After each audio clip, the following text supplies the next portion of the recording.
few moments later. Halo guys, kenalin namaku Alia Nadia Fauzia dengan NIM belakang 071. Halo guys, perkenalkan nama aku Rosa Briansa dengan NIM belakang 055. Assalamualaikum warahmatullahi wabarakatuh. Perkenalkan, nama saya Muhammad Irwansyah. Saya dari NIM 250 101 60058. Kenalin, aku Raffi Fairuzidan dengan NIM 25011160068. Kenalin, aku Rahmatika Isnaullah Rashid dengan NIM 072. Yuk ikut yuk.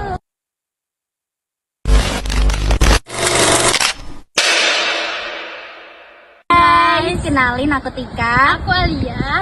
Kita di sini mau wawancarai salah satu warga yang ada di sini. Jadi itu kita udah dapet warga sini guys. Warga sini. Ini Mas, boleh Iya. izin wawancara nggak? Oh ya, silakan boleh. Sebelumnya kenalin namanya siapa dulu? Ya, nama aku Farhan Nurhafiz. Kalian bisa panggil aku Farhan ya. Jadi di sini kita mau wawancarai tentang mengembangkan kesadaran lingkungan sebagai bentuk cinta tanah air. Ini pertanyaan yang pertama ya Mas. Menurut Mas Farhan nih, apa hubungan antara kepedulian lingkungan dan cinta tanah air? Ngomongin kepedulian antara cinta dan tanah air pastinya sangat berkaitan sekali ya, karena dimana kita itu sebagai manusia, apalagi kalau di ranah kepedulian, kita mengekspresikannya bukan hanya dari segi lembaga ataupun lagu nasional, kita bisa mengekspresikannya melalui kepedulian lingkungan itu sendiri, seperti membersihkan sampah, lalu kita melakukan bersih-bersih ruangan hijau seperti ini, kita melakukan reboisasi. Itu salah satu bentuk kepedulian kita antara lingkungan tersebut. Menurut saya itu. Baik, saya menurut Masnya bagaimana cara sederhana untuk menumbuhkan kesadaran lingkungan di masyarakat atau di lingkungan?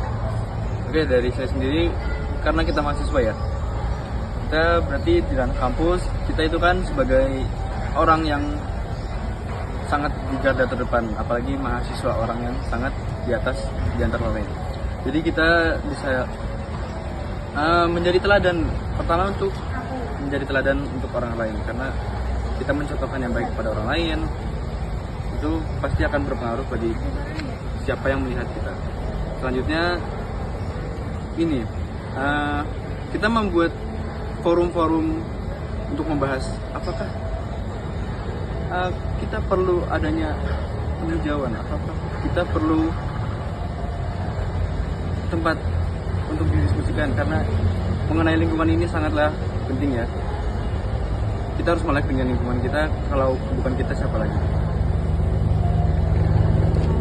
Pertanyaan selanjutnya, menurut Mas Farhan sendiri apa tantangan-tantangan terbesar dalam mengembangkan kesadaran lingkungan kita? Tantangannya ya, pertama pastinya kita harus melekkan yang pertama itu. Nah, kalau orang-orang sekarang itu biasanya rendah literasinya sih. Tantangannya itu sebenarnya dari dirinya orang masing-masing gitu ya. Kalau dia ingin berubah pandangannya terhadap lingkungan, pasti itu bisa. Kita juga jangan menyerap informasi secara mentah-mentah, lalu kita lihat apakah itu perlu ditindaklanjuti atau tidak.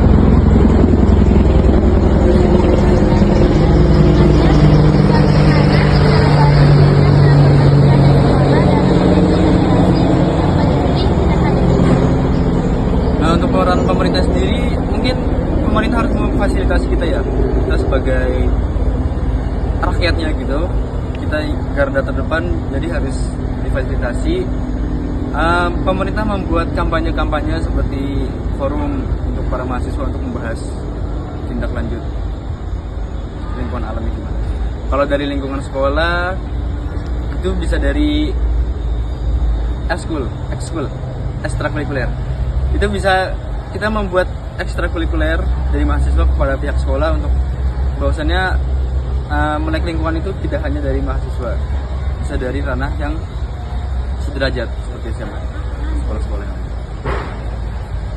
Untuk terakhir nih Mas, apa pesan Mas Farhan untuk generasi muda agar mereka tuh lebih mencintai tanah air melalui tindakan secara nyata? Tindakannya menurut saya ya, kita harus yang pertama tadi jelas harus melek, kita harus tidak boleh pasif.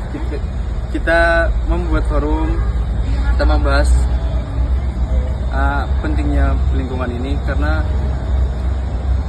kita sekarang kan juga sudah banyak berita-berita tentang lingkungan kita yang sudah hancur oleh pemerintah, walaupun pemerintah maupun oleh orang yang tidak bertanggung jawab. Jadi kalau bukan kita siapa lagi?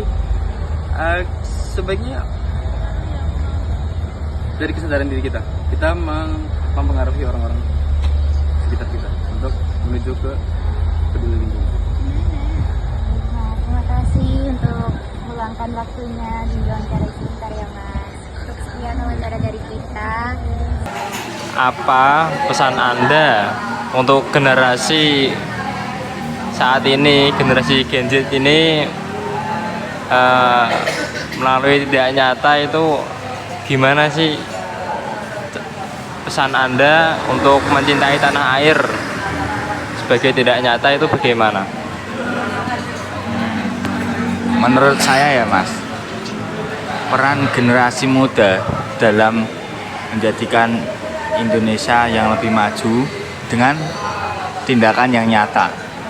Sebelumnya, cinta tanah air itu kan termasuk sebagian dari iman kan.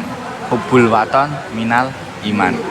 Nah, dengan cinta itu kita mewujudkan cintanya dengan ikut berkontribusi, bukan hanya kita memberikan komentar terhadap pemerintah, tapi kita generasi muda harus ikut berkontribusi.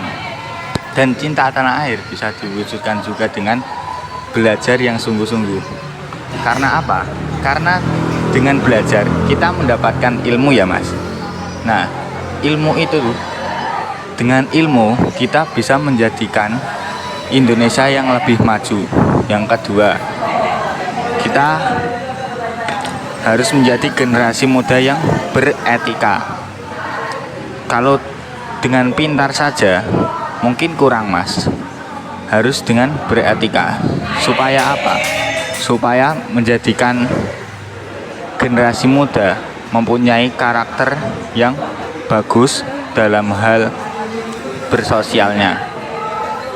Yang ketiga, dengan cara kita memanfaatkan media sosial dengan hal-hal yang baik, yang positif, bukan meng-share video-video yang negatif atau hoax.